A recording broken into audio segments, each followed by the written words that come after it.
a biodiversidade e principalmente os recursos naturais que existem muito próximo dessa biodiversidade e que, ao serem explorados, causam prejuízos impossíveis de serem recuperados da biodiversidade. Esses interesses, sim, são os primeiros a serem defendidos desde o golpe de 2016. Bueno, ainda na nossa conjuntura, né, eu acho que é importante a gente chamar a atenção de que no Espírito Santo, né, resolveu-se colocar em prática o famoso um nível aponta para o outro. Né? Então, o que você vê é um discurso absolutamente raso da maioria dos prefeitos, e eu estou dizendo maioria porque existem exceções, a maioria dos prefeitos dizendo a gente não pode fazer nada que o governo do Estado não faz. E o governo do Estado diz, eu não posso fazer nada porque tem um irresponsável no governo federal e aí a minha capacidade de fazer é muito pouco. Ou seja, fica um apontando para o outro, cria-se um círculo vicioso da mediocridade, da inação, da inoperância e da irresponsabilidade. Mas estava muito porque aí quem está na presidência da República também diz, olha, as coisas não estão acontecendo porque os estados e os municípios não estão fazendo.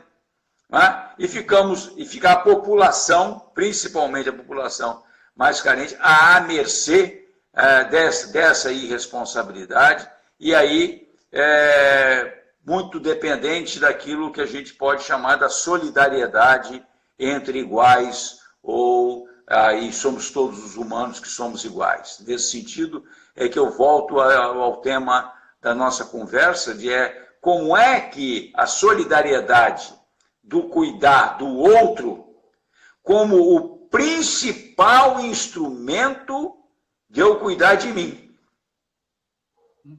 Hoje é impossível a coronavírus, né? O vírus do corona, explicitou que não existe o eu sozinho, né? Independente, como preconiza a ideologia neoliberal. Né? O que importa é o indivíduo e a sua família. Não existe indivíduo que sobreviva sozinho. Não existe esse indivíduo. Não existe família, por mais rica que seja, que sobreviva sozinho. O mínimo que precisa é de ajudantes, né, para poder viver a sua riqueza. Isso é o mínimo. Não existe cientista sozinho. Não existe professor sozinho. Não existe nada nas relações sociais que se dê a partir e em torno de uma única pessoa.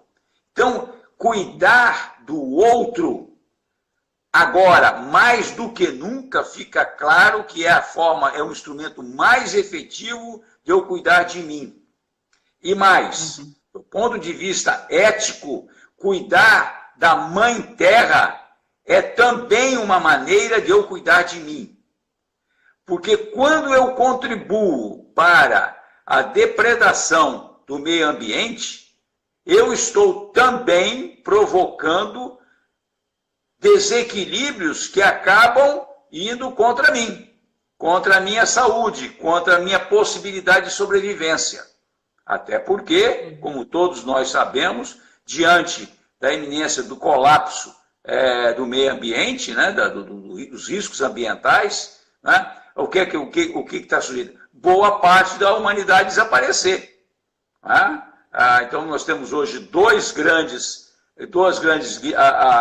lâminas no pescoço da humanidade, uma que é o poderio nuclear espalhado pelo mundo, mas principalmente na mão de insanos e de países governados por insanos, vamos ficar só nos dois limites, no limite chamado democrático, o insano Trump, e lá no outro limite, a Coreia do Norte, aquele maluco de lá. Então, são pessoas com poder, né, de provocar um extermínio de parcela razoável da população pela guerra nuclear ou por um mecanismo de explosão nuclear. Bueno, isso quer dizer o quê? Que a gente precisa se dar conta e valorizar esse aspecto. Né? Cuidar de mim para que eu cuide de mim, para que o cuidado de mim ser efetivo, é preciso que eu cuide do outro e que eu cuide do meio ambiente. Porque se eu não cuido do outro, né? Se eu não dou atenção ao outro, ele vira, ou ela vira, o portador de um vírus que pode contaminar a mim. Se eu não quiser ser ético, se eu não quiser ter uma atitude positiva, que eu tenha pelo menos a inteligência, né, de dizer, olha, eu tenho que sim cuidar do outro. Eu não posso sair por aí espalhando o vírus, ou me expondo ao vírus e espalhando, porque eu contamino uma outra pessoa e essa outra pessoa contamina uma pessoa da minha família, ou contamina a mim mesmo. Né? Então, este é uma parcela do cuidado. Outra parcela do cuidado é cuidar do meio ambiente. Né? Porque não há como você minimamente ter um enfrentamento razoável da pandemia da coronavírus, ter um enfrentamento razoável da crise de saúde pública provocada pelo Aedes aegypti, né? Que é uma crise que está aí, né? Só que ela agora está escondida, né? Em função da prioridade do Covid. Não tem como você fazer esse enfrentamento se você não cuida do meio ambiente. Se você não cuida, e aí o meio ambiente não é só o patrimônio natural, não. Se você não cuida do meio ambiente do ponto de vista de saneamento básico, tratamento de lixo, tratamento de esgoto, disponibilidade de água, não há como você evitar essa crise que é do corona, mas é também de outras doenças em escala, né, se eu não cuido também do meio ambiente. Então, eu acho que... Arlindo, sim? Deixa eu colocar também um pouquinho aqui a questão da nossa prática aqui, não é? O cuidado com os mais vulneráveis. E aí eu estou falando, por exemplo, os nossos próprios estudantes aqui da escola onde eu sou pedagoga, eles cuidando daqueles que não estão conseguindo fazer as atividades online.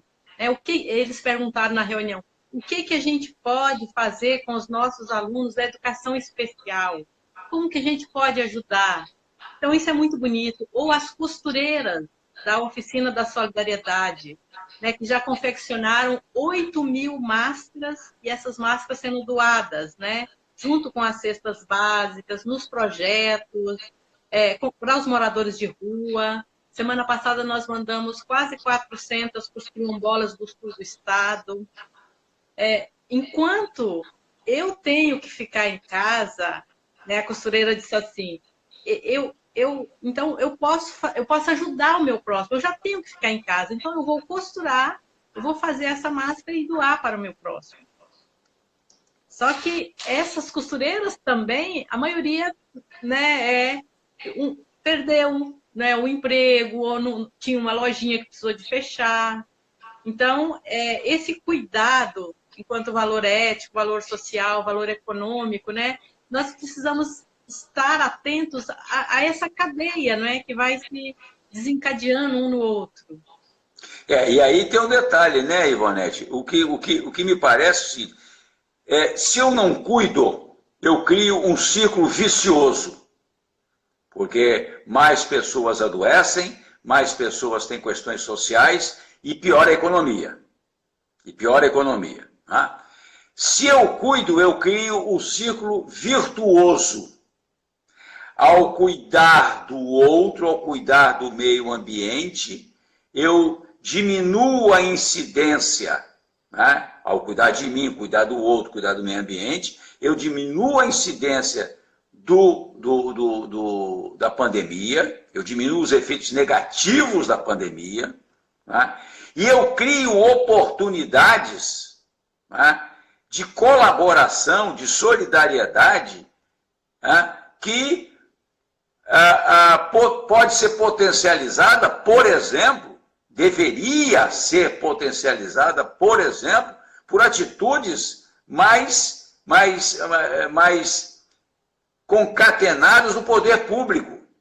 Você imagina todos esses projetos, o qual você mencionou agora, todas essas atividades, todas as ações, porque aqui não tem projeto, tem ação.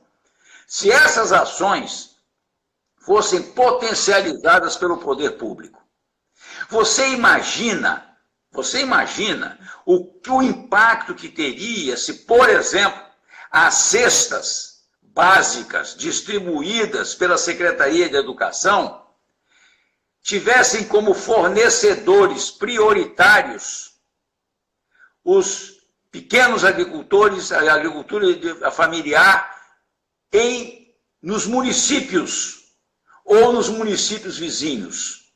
Olha o quanto a ação que hoje MPA e MST já fazem voluntariamente seria potencializado e o quanto geraria de trabalho e o quanto geraria de renda.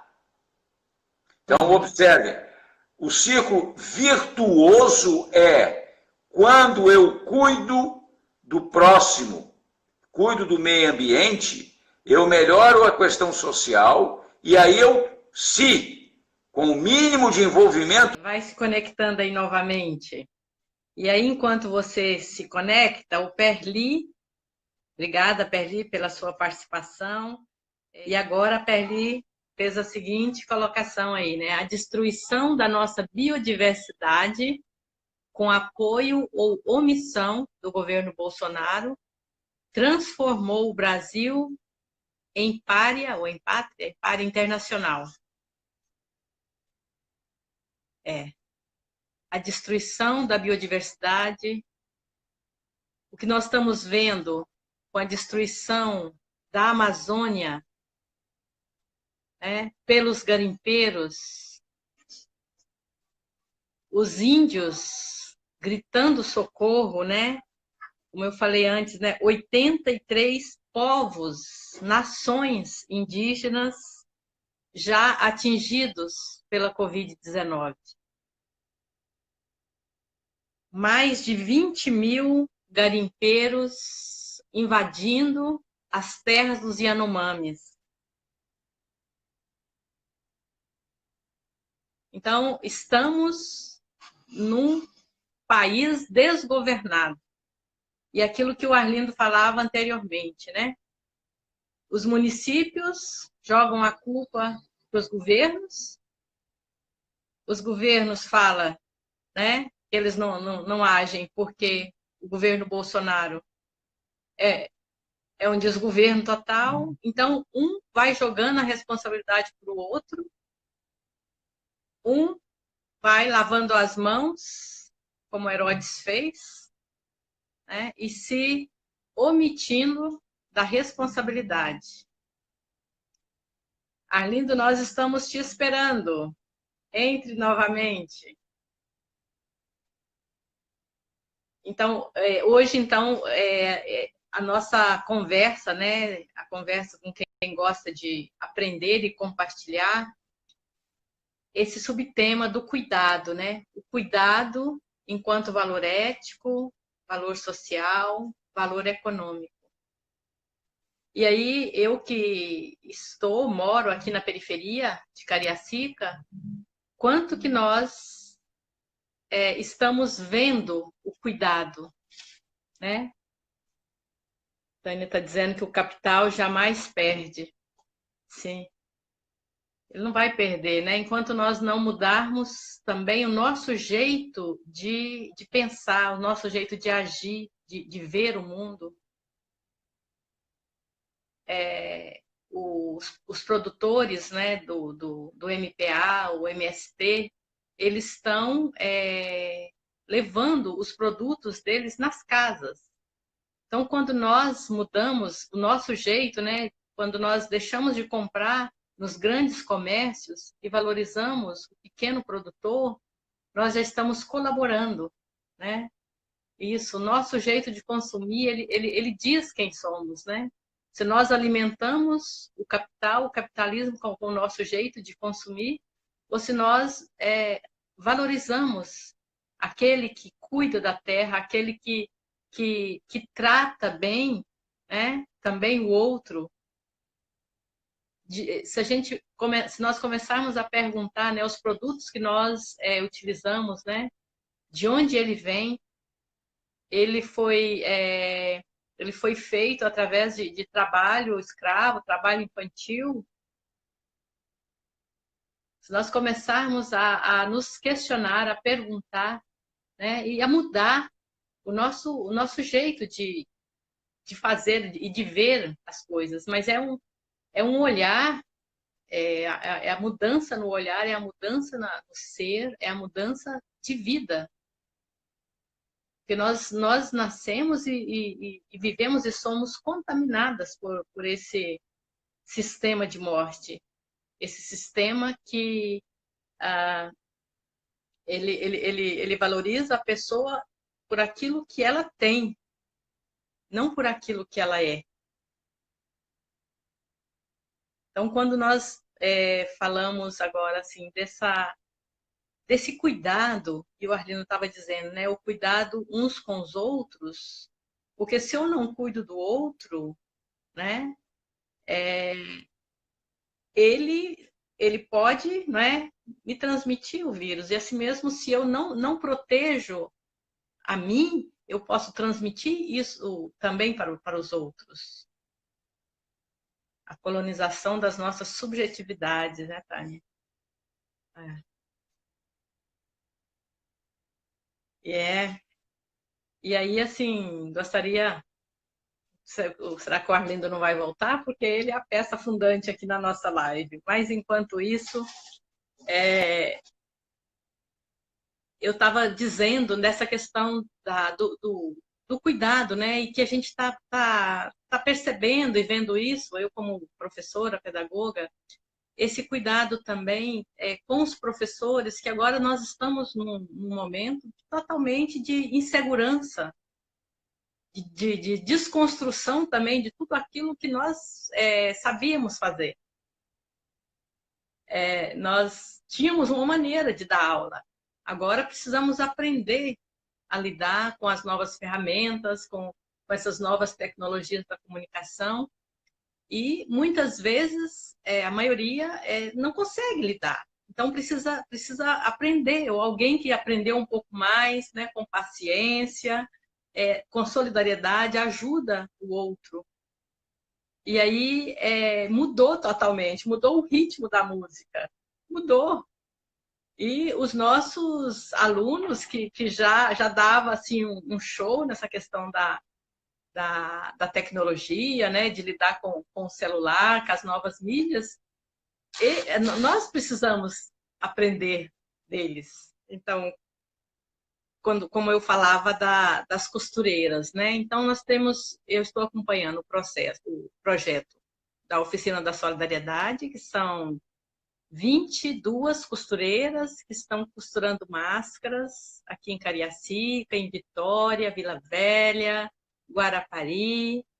E essa confecção de máscaras já foram feitas 8.000 máscaras, todas distribuídas para as pessoas que não podem pagar, os moradores de rua, junto com as cestas básicas, né? Seja as cestas que vão para as famílias dos alunos do Bolsa Família e do CAD Único, seja como foi agora, para os quilombolas ou no centro de Vitória, as pessoas que vão buscar as cestas, sempre colocamos a máscara junto, que a máscara é o mínimo, não é, que nós podemos fazer para nos proteger e proteger a outra pessoa. E então tem a Oficina da Solidariedade, tem o projeto em Vila Velha das nossas amigas, que é tempo de cuidar. E precisamos fazer mais. Então são todos pequenos projetos, tendo em vista a solidariedade, tendo em vista a ajuda, não é, a quem está mais próximo. E aí, assim, quando as pessoas podem fazer algo para ajudar os outros. Que alegria! Agora mesmo a minha vizinha chegou aqui com um potinho de doce que ela tinha feito, né? Então, eu sempre que faço também algo, porque agora eu preciso ficar em casa, eu preciso cozinhar, porque eu estou trabalhando. Meu trabalho está 3 vezes mais do que quando era o trabalho presencial, porque o trabalho home office aumentou muito. Mas eu cuido, sempre cuidei das minhas coisas, da minha roupa, da minha casa, da minha comida. Mas agora eu faço a comida, né, fresquinha cada dia e também, quando faço uma coisa gostosa, também dou para os meus vizinhos. E essa troca, esse partilhar, né? A Tânia, Tânia que está na Áustria, né? Muito obrigada. Você mandou uma foto para mim, né? Assim que você chegou lá,